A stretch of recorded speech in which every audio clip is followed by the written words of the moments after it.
we are the largest mouth tape company in the world.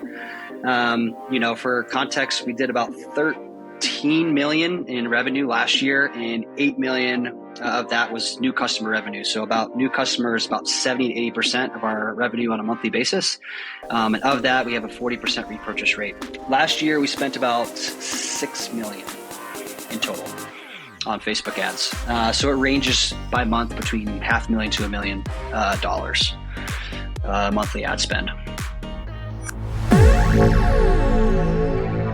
So Connor, you've been with Hostage Tape for a good while now, and for anyone listening, by the way, Connor is the head of growth over at Hostage Tape, which you've never heard of it. Some people might be wondering, what the heck is Hostage Tape?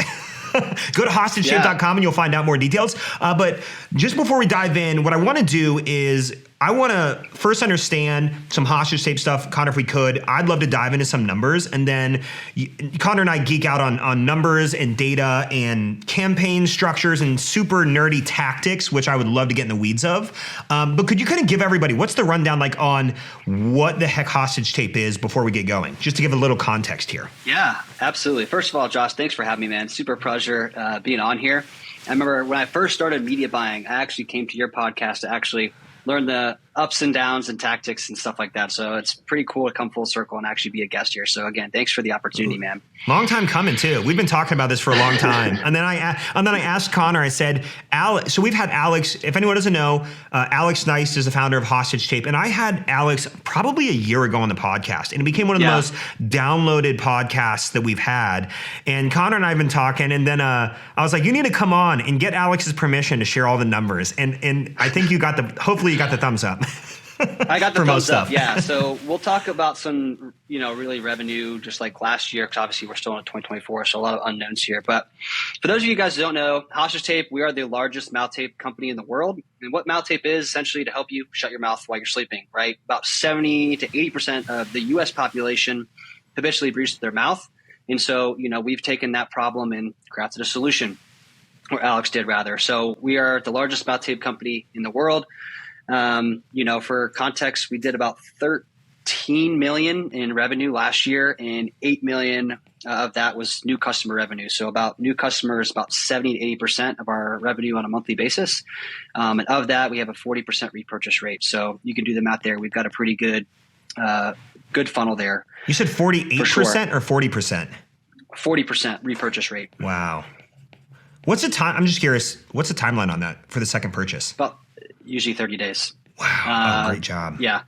Yeah. So it depends on kind of the package you buy. We do a lot of bundles, right? So our main hero offer is buy two, get one free, which is basically essentially 90 days of mouth tape. So obviously if you buy that, you're good for 90 days. So we see that's a big number two, but we do sell a lot of trial pack, which is just a month try, 30 day pouch. And so, if that, we get usually 30 to 90 days is like our big kind of repurchase window for sure. But we have a lot of, email flows that help remind you.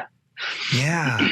So you guys have been growing like crazy. So you did 13 million last year, 8 million new customer acquisition or from new customers. So you guys are playing I know you're playing real aggressive on the new customer acquisition game. Hey, real quick note. So I was all the way, so I'm in Australia, 2 weeks I'm out there, and I'm at this mastermind with a lot of other people that are way better at business than I. Anyway, and I'm there and I'm talking to this guy, and I start teaching him our ad lab method, our rapid experimentation and stuff, and then I start talking to him about friends we have in the space, and I mention Hostage Tape, and he's like, oh, like this? And he pulls it out of his pocket, and I'm like, dude, he's like, I sleep with this every single night, and my sleep has gone up dramatically. So you guys are doing something. If you have people like in Australia somehow, however, finding it and buying it or traveling with it over there.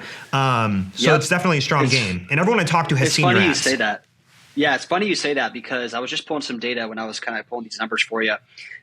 We've got international campaigns going, and our biggest demographic in international waters is actually Australia. So that makes total sense. Okay. Yeah, that's pretty cool. I talked to several people, and they all knew who you guys were. That's really awesome. They were guys, though. Good. They were guys. Yeah. We're slowly getting into the women demographic, right? We've got women's mouth tape now, which is, a nice shade of pink. And so we're slowly inching to appeal more to women. But yeah, I mean, at the roots, we are a male-focused brand for sure. Okay. So you did 13 million in 2023. I know that you also were trending way higher when you started getting onto Amazon, but then Amazon, it sounds like from what I gather, they kind of set you back a little bit there as well. What was that like? Because you guys have been growing really fast. I know you started to expand into that. You had mentioned in a conversation with me. I don't know if you want to talk about that. Yeah, no, I'm more than happy to talk about it. So in Amazon, we were on track. It was going to be at least a $12 million to $20 million a year channel for us. And before we went on, obviously we did a bunch of research. Turns out that mouth tape is actually a banned category on Amazon. So we were like, all right, well, let's just, we had to be very strategic with the way that we put our packaging on there. And we, partnered with an agency to help us kind of navigate those rough waters. And so we launched both our mouth tape and our nose strips on Amazon. And, we were just absolutely crushing it. I mean, we were definitely on track within the first probably 60 days to do $1 million a month. Wow. And then we woke up on it was like a Tuesday morning and poof, gone. Our mouth tape was banned. And so we're trying to work with Amazon to just kind of, get back on there because there's still mouth tape companies on there. But for whatever reason, we were the ones who got flagged. Now our nose strips are still selling on there. We're doing very well there. But again, that was a huge channel for us that, was an unfortunate circumstance for sure. Yeah. So you kind of went over there. It sounds like you got kind of punched in the face a little bit. But speaking of punched in the face, then you guys partnered with Elliot. Yep. So I don't know what the deal looked like or if you want to share any of that, but you partnered with them. And then today you officially announced a partnership with UFC. Is that right? Correct. Yep. The press release just went out this morning. So we are now the official sleep and breathe aid of the UFC. Wow. And so, we're going to be working closely with them at some of their events and with their athletes kind of moving forward, still navigating what that partnership is going to look like on a larger scale. But yeah, we're super excited to help them and help their athletes and, just give us more exposure for sure. And how do you feel the value is of partnerships like that? Like, so obviously that one's fresh, but Elliot, you've been partnered with, I think I saw that a few months ago. You've been partnered the last couple of months. How has that impact been on the brand, do you feel, overall? So, if UFC is going to be anything like Elliot, it's going to be a remarkable partnership. Elliot has been, in just the Elliot Army, has been super supportive of just the initiative. It was very much a meshing and cohesion of both of our brands, very similar. They follow a lot of the same disruptive type marketing tactics that we do, which I think is very effective in today's society with all the name brands out there. So disruptive marketing for us has been, pretty much our playbook. And so just that cohesion with our brands has just been amazing. And, obviously if you've seen any of Andy's content, he's the king of content. I mean, he's growing astronomically. I mean, last time I checked, he's at 1 million followers. He's got to be past close to 2 million followers on Instagram alone. So he's the #1 sales trainer in the world. And so, he's been a remarkable partner for us. I mean, I've got designated campaigns for him in Facebook with the content that he makes and a specific landing page. And I mean, it just crushes. It crushes. Are you guys running? It's been awesome. Are you running a partnership ad with him?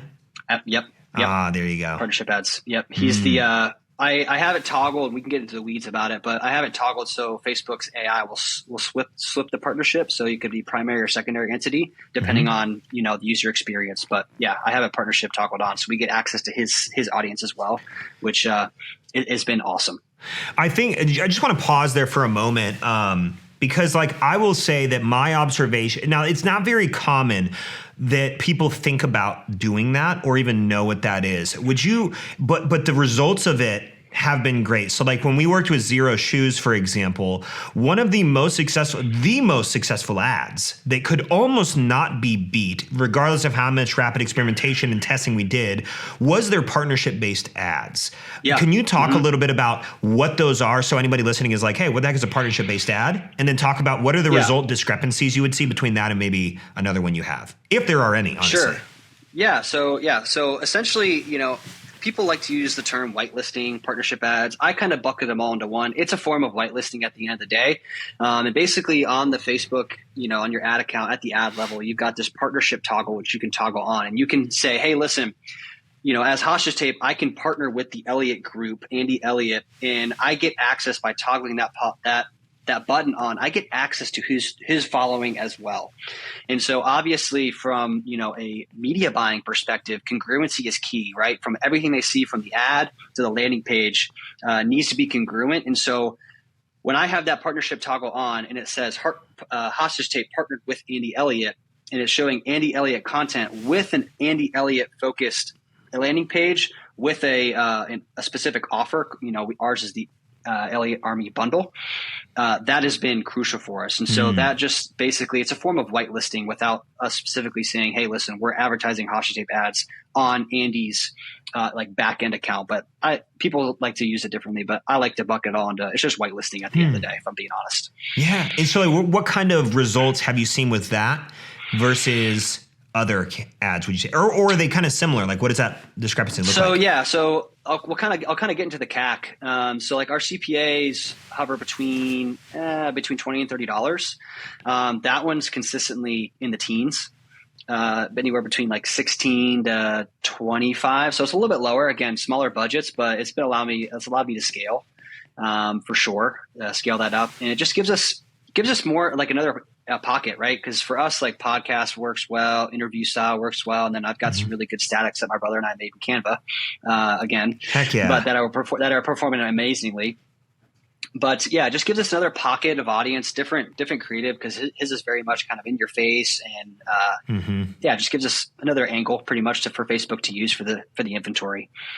That's awesome. I think that anybody listening, that it might make sense for, like, let's say that you have ambassadors or you have people that love your stuff, share your stuff. They don't have to. What's interesting too is, like, so Andy Elliot he's huge, right? So you have the benefit of a massive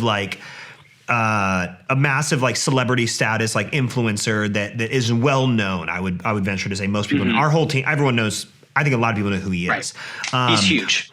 But even if you don't, what was kind of interesting is, so with Zero Shoes, they worked with people that, like, you don't really know. They have like 10,000, 22,000 followers. They're really small, but there was just something different about a company partnered with a face. And it was just something about it that did well. And it wasn't even like, so if you're listening and you're like, oh, I don't have an Andy Elliot with 2 million followers. If you have people that are like brand ambassadors or that you work with, you could ask them if they're willing to partner with you, and you can work these deals to where, like, you can run that ad and go to it. And we never ran to specific landing pages for them, by the way. So I think you're being smart with it. The Elliot Army bundle, I think that's really wise. But just that type of ad I've seen do really well for people that use it, which is very uncommon. Most people don't use that tactic. So that's pretty cool. Yeah. So well, I think at the end of the day, Josh, I'm going to double click on what you just said, because it kind of made me think about this.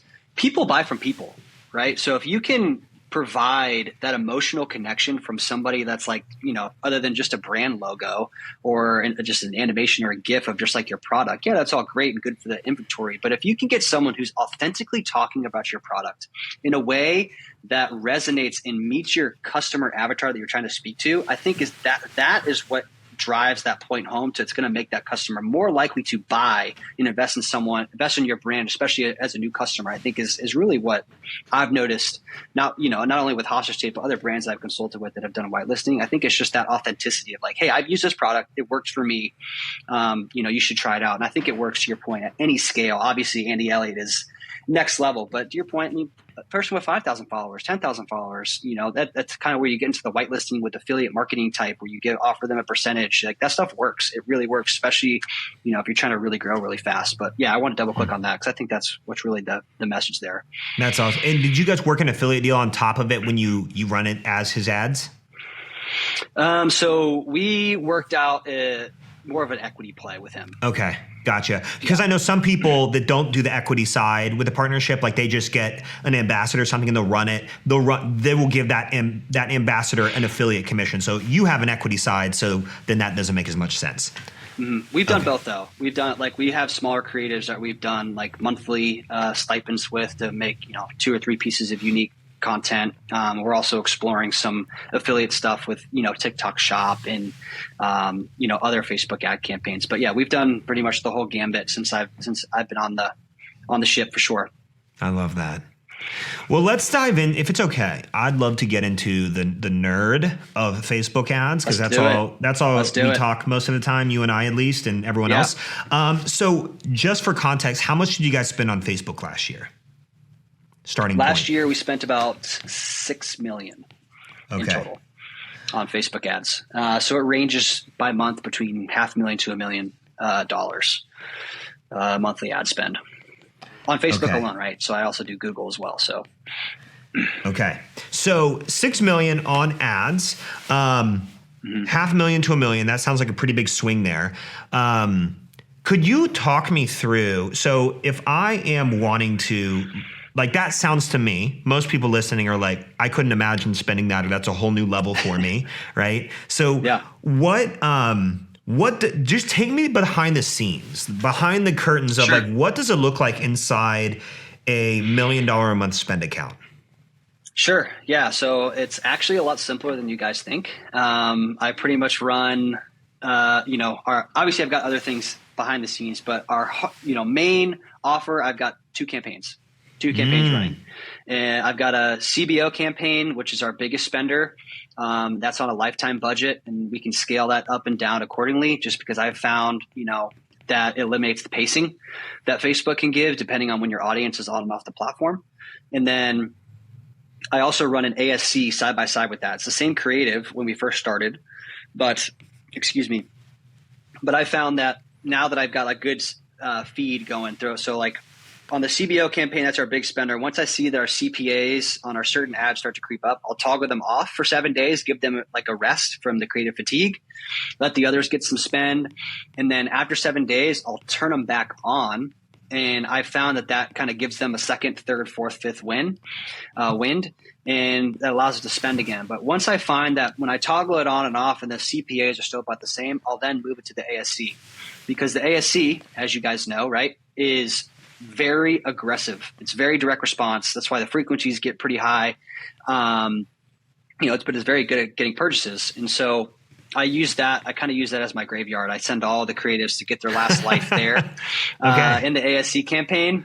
And then once this kind of dies, I'll just turn it off and then I'll cycle it through. But I do all of my testing inside that CBO campaign with our winning post IDs as well. So the way I have it structured is it's very low risk, because if it doesn't perform, it doesn't get spend. And if it wins, then I know I have winning ads, because it's stealing spend from my winners that are getting thousands of dollars each and every single day. So are you? So I'm going to assume inside the CBO, you're probably running different DCA ad sets for the testing architecture, and then once you've gathered the winners, you pull post IDs, you move them to a winning ad set. Is exactly. That right? Yep. So I do. That's very much the Charlie Tishner way.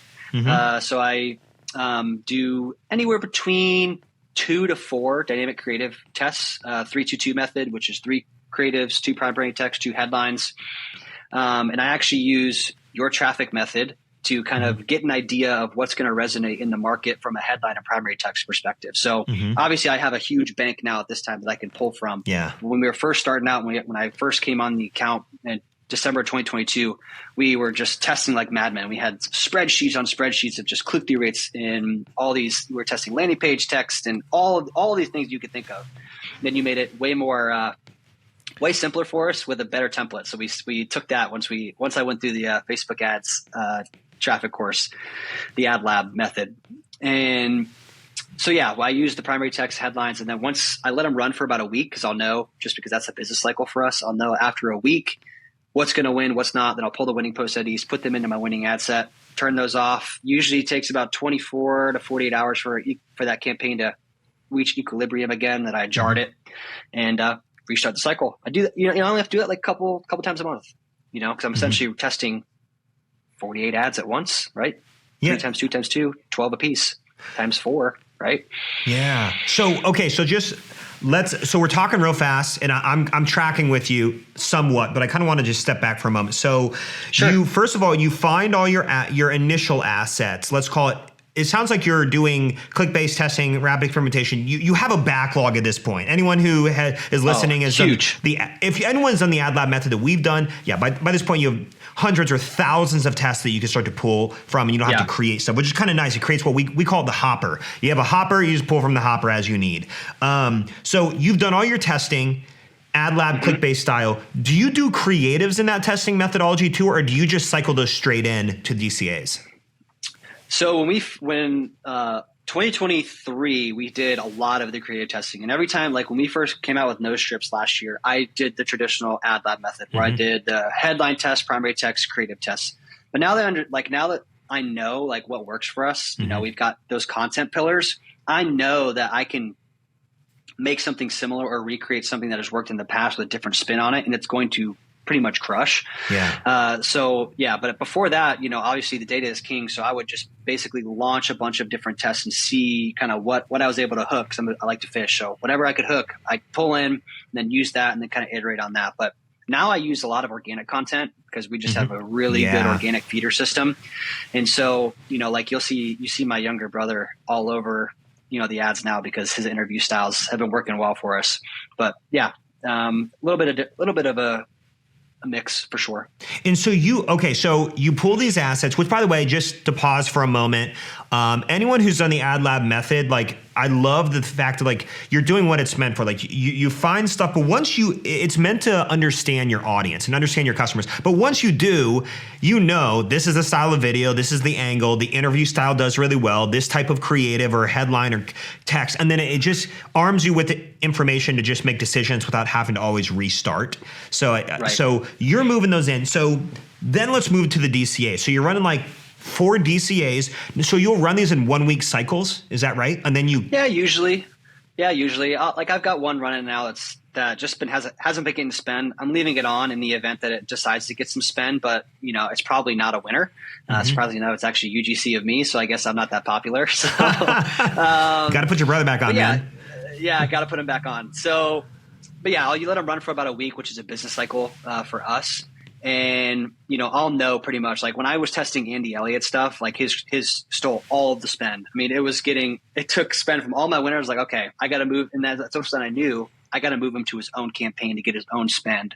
And so now I do basically the same thing with an ASC campaign, just test inside his own campaign. But yeah, I'll know in about, a few days whether or not it's going to be a winner, just because we spend so much on a daily basis. Yeah. Is there a spend threshold that you earn amount of purchases that you want to see in a single DCA before you kind of call the winners in it? No, it's kind of just based on feel, to be honest. As long as it's like, I go off the CAC. So like, as long as it's spending, if it's stealing spend, I know that the creative's obviously drawing attention and it's got, you know, good hooks and good engagement. And if I know it's a winner, if it's meeting or beating our current CPAs. And so from then I'll go do my method where I'll go pull the winning post ID and pull it out. But of like 12 ads, ideally I may get like 2 per DCA that I'll get from a winning. Some I don't get any. And it's just like, okay, well, it's back to the drawing board. So, you know, that's just the name of the game. Yeah, no, that's good stuff. So I'm going to keep recapping us, by the way, just to make sure everyone's tracking here. So you've run ad labs, you have all these assets you take, you pull those in, you're testing. Well, at this point, you're done ad labbing. You've learned a lot of stuff. Anyone who hasn't, go find a training on the ad lab. We have a podcast on it. Then you do DCAs, 3-2-2. So you really have 12 variations you have going on here. 3 creatives, 2 headlines, 2 primary texts. It's dynamic creative ad structure. You run them for about a week or until you get a good feel for what's winning. Out of 12 ads, you typically get 2 of 12. Yeah, sometimes 0. Yeah, sometimes 0. Depends. So what makes you say 0? If you can't beat the proven campaign CPAs, the winning ad set DCAs, is that when you say it's not a winner, or do they have to beat that ad set in order to be a winner? I like it to be equivocal at the base. So like let's just say hypothetically, like CPA is $25. Like if it's stealing spend and it's at a CPA of $25, then that's worth me kind of going into and exploring the winning post IDs. And for those of you who don't know what winning post ID is, it's basically just me taking all of the engagement that it's accumulated in these algorithmic kind of outputs that Facebook gives you and duplicating the engagement into a different ad set. And so it basically gets algorithmic love every time I launch it. And I can launch it in any campaign and it's pretty much going to be a winner. So if you don't know how to do that, there's like 1,000 YouTube tutorials on how to do it. Very easy to do. But if you guys aren't doing that, definitely do it. I know you and I talked with Bloom and I was like, you guys got to be doing this. What are you doing? Yeah. But anyway, Yeah, so I'll just kind of run with that. And if it doesn't work, it's no risk because my winners are still getting us conversions. So it's literally zero risk for us to continue to do these testing. And it doesn't really impact the learning, the 50 purchases in a 7-day window, because it doesn't really affect the winning ad set at all because it's got so much data at this point. So I can launch these tests, without triggering learning essentially, and with little risk, because if it wins, great, I have more ads that I can put into the big account. If it doesn't, I'm still getting conversions. That's awesome. And so you keep cycling. Okay, so you take these winners, you're grabbing the post IDs, I assume. You're cycling these into then a winning ad set. So now we're phase 3. So you've taken your stuff, you've tested in DCAs. Within a week, you typically get your cycle. Side note, anyone listening, if you're not spending like Connor is spending with Hostage Tape, I don't know if you may identify winners in 7 days. I just want to throw in a little disclaimer out there, because if I'm spending $100 a day, you may not establish winners within 7 days. Just a little disclaimer there. For sure. You may need to know your business cycle too. Your business cycle may be a month. It all depends. You got to know your unit economics for sure. For us, since it's a lower AOV product, at least for the offer we're running currently, I know that for us it's about a week based on the spend. But yeah, for sure, just gotta give it some time. Yeah, and so then you take these, you move them to talk to me about this winners ad set that you're running, this proven ad set. So what's the structure of this? It's literally just one ad set, and whenever I put in a new ad, I pick one at random, duplicate it, change the unique post ID that I pulled, and voila, because it copies over the landing page, it copies over the copy that actually was a high performer for us, and then publish. That's it. Super easy, straightforward. And scales. So you let that ride. And do you have any kill switches that you flip on an ad within that in a certain time frame if the CPA goes haywire? Yeah. So again, I use the business cycle for us. It's about 7 days. So usually on like Saturdays, that's the end, like an end of our business cycle, I'll cycle through that and look at all of the ads that are above our CPA threshold, which is that $20 or $30 that we looked at. And if it is, it gets turned off for a week, because a lot of times it's our older ads that have been workhorses for us, so they're just getting tired. And so I'll give them a break for 7 days, let the new young bucks get some spend, and for 7 days, then again every Saturday or Sunday I'll kind of refresh and turn the ones back on and cycle through that. And so it gives basically the inventory the appearance of fresh new creative, and the audience too, right? So consumers, because obviously we're getting hundreds of thousands of impressions a day. So, for the audience, creative fatigue can be a real thing because we're hitting everybody. So I want to make sure that they have the perceived likelihood or perceived value that they're actually getting new ads, which in fact, this is the same ad that's been running for over a year, but it's just been off for 14 days, So, because you have to think about everybody else is running ads and everything else is seeing. So they're, for the most part, not going to remember. That's amazing. It's one thing that you don't think about. I think that like a lot of times, like we call them super ads, like ads you could take and you can just run forever and ever and ever and run a lot of money to it. But a lot of times we forget that we can it may fatigue, or it may like start to just reach a peak of like, it's starting to diminish the returns here. Let's kill this for a week or two or however long that might be. And then you could just flip it back on and it's like everybody forgot, it's like, because they've been seeing all this other stuff. And then it's just like rejuvenates. It crushes every time. You're like, holy crap. Like for example, I just turned one on yesterday. It's like our CPA dropped like 10%. Like, oh my gosh, this is amazing. It's been an ad we've been running forever, but it's been off for like 14 days.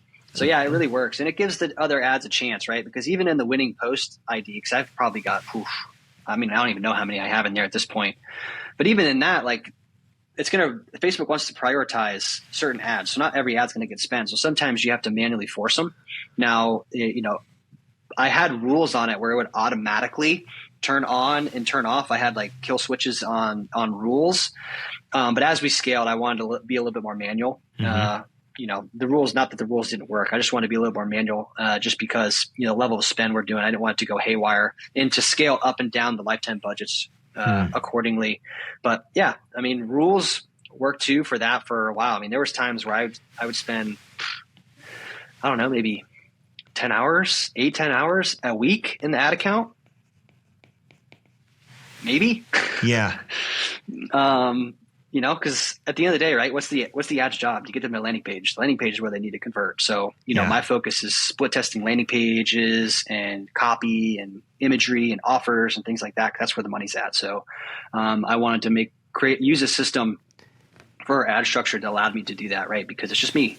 I'm media buying for us. So you're spending. What is the how much time do you invest in your ad account when you're spending $500,000 a month? How many hours a week would you say? Ballpark. I mean, still about 8 to 10 hours probably. Okay, so 8 to 10 hours. Oh, so that was so 8 to 10 hours a week. I want everybody here that is spending like 20 hours a week and you're spending like $5,000 a month to just like press pause and think about that for a moment and say, maybe I am spending way too much time in this and I'm doing something, I'm over complicating what shouldn't be complicated. And I think you said it at the beginning, you said, we have a very simple structure, 2 campaigns. Yeah. Two campaigns. You don't need a million campaigns. $5,000 a day. What'd you say? Yeah. If you're doing $5,000 a day, I mean, shoot, you probably get away with 1 campaign, to be honest. Yeah. Like it all depends. I mean, yeah, sure. We have more than 2 campaigns live, but like when you're talking about just like what is driving our new customer revenue, it's essentially 2-3 campaigns. If you include Andy Elliott's campaign. Yeah. That's good stuff. Yeah. You got to keep it simple because at the end of the day, Facebook gets 1 billion data points a day. Like they're smarter than you. And I realize that. So let them work, leverage AI, let me control what I can control, making really good ads, making really good landing pages. I think that's what matters. That's really cool. I do have just a couple more things. You keep mentioning lifetime budgets. Can you walk us through your lifetime budget approach? Not many people do lifetime budgets. That's why I want to call that out a little bit. Sure. Yeah, I actually learned it from Matt. Is it Harward? Matt Harward. I think Harward. Yeah. Matt Harward. We talked with him. I heard him on one of your pods. I actually went to the most recent Ad Lab ChatGPT, and I was, and Alex was talking to him, and he was like, "Yeah, go lifetime budgets." And so the theory behind that is, we were doing daily budgets most of 2023, I think, at least halfway. And as you get to a scale, right, Facebook's going to spend your money regardless, right? If I've got, say, I've spent $1,000 a day, it doesn't matter if the audience is on there or not. Facebook's going to spend $1,000 a day, right? Because Facebook wants to make money. And so we found that at scale, right, lifetime budgets for us made more sense. And I now go from a daily budget, now I do a monthly budget. So all of our campaigns, I say, I get with Alex, look at the P&L and we kind of gauge like, all right, how much money do we want to spend on Facebook this month? And so I'll divvy that up and make the budgets accordingly. And so I'll make from, I just reset them. So I have the budgets now running to May 1st. And, when you look at the ad account, you're like, oh my gosh, that's a huge number. Well, it's just because it stacks. But, let's just say for hypothetical purposes, let's say we'll spend $20,000 a month. And so what that tells Facebook is, hey, instead of spending $5,000 a day, I got $20,000 a month, this entire month to work with. So I've got 30 days to maximize the number of conversions. And so it eliminates what is called pacing. And it can, when your customers are on the platform, and that's Facebook and Instagram, it will really push spend. When people are hot and the fish are in the water and customers ready to buy, it's going to really spend. When they're off, like in the middle of the night or 3 a.m., US time, you'll see it's not going to spend as much money because they're not on the platform. And so it's smart, and its proprietary algorithm is smart enough to realize that. And, we use Triple Whale. So on Triple Whale, I know we're having a good day because our blended's up, our new customer ROAS is up, our CPA's down, our ads are the percentages are cranking. So the lifetime budgets for us have been awesome. And then do you reset that? You reset that every month for the new month in a new campaign? No, you change the date. So if you let it go, I just changed the date. And so it looks like, you got like millions of dollars on lifetime budget, but I have I use like some quick math on like, how much do I want to spend on a monthly basis? And I just add it to the previous month. Yeah. So I don't want it to lapse. Right. So, if it lapsed, I don't think it would matter. You just reset it. But yeah, I like to keep them going just because we have such good account history right now. So I just stack it on top. That's really good. I love that. Yeah, my observation, I haven't done a month at a time. We've done 2 weeks for like sprints that we're doing and stuff for like our boot camps and everything. My observation is that like they spend really, really lightly the first, like while it's getting its groove originally, and then it starts to ramp up after it like it starts to optimize a little bit. But I've never moved the dates. Like you're moving dates month over month and adding it. I think that's really an interesting approach. So thank you for sharing that. That is a gold nugget. I'm stealing that for sure. Yeah, I love that. Okay, so 3 final questions and rapid fire, if you could. And this is something I'm really curious about from you. And that is number 1. What percentage of new customers do you say comes from advertising? And I know you already shared a little bit of this. 70%. New customer. Yeah. So, for us, we are an LTV company, right? Because we have subscriptions, and obviously once you use it once and it works for you with a 40% repurchase rate, we're banking on LTV. So yes, we are new customer profitable, but we're really banking on our LTV and our repurchase rate. So for us, really making sure that I'm filling the funnel for then, our email team to really just crank out and get that repurchase is big for us. But, based on the data here, I wrote some notes. It's about 70%. Wow. And what is one book that has changed your life? I'll give you 2, just because I'm an overachiever. The first one for my personal journey was Never Split the Difference by Chris Voss. Yeah. That was a really good one, just like how life's a negotiation and just kind of just navigating life and just giving a good fresh perspective. But for my professional journey with, media buying and, copywriting was Copywriting Secrets by Jim Edwards. That was a really good book that I read early on. Yeah. When I am in a funk or I'm like, man, I really need to be a landing page, I will go and open that book and have it side by side with my laptop and build landing pages based on, those frameworks. They work, they're timeless. So those are the 2 big ones. That's good. No, that's a hidden gem book right there. I love that. Yeah. For anyone who wants to become a better copywriter.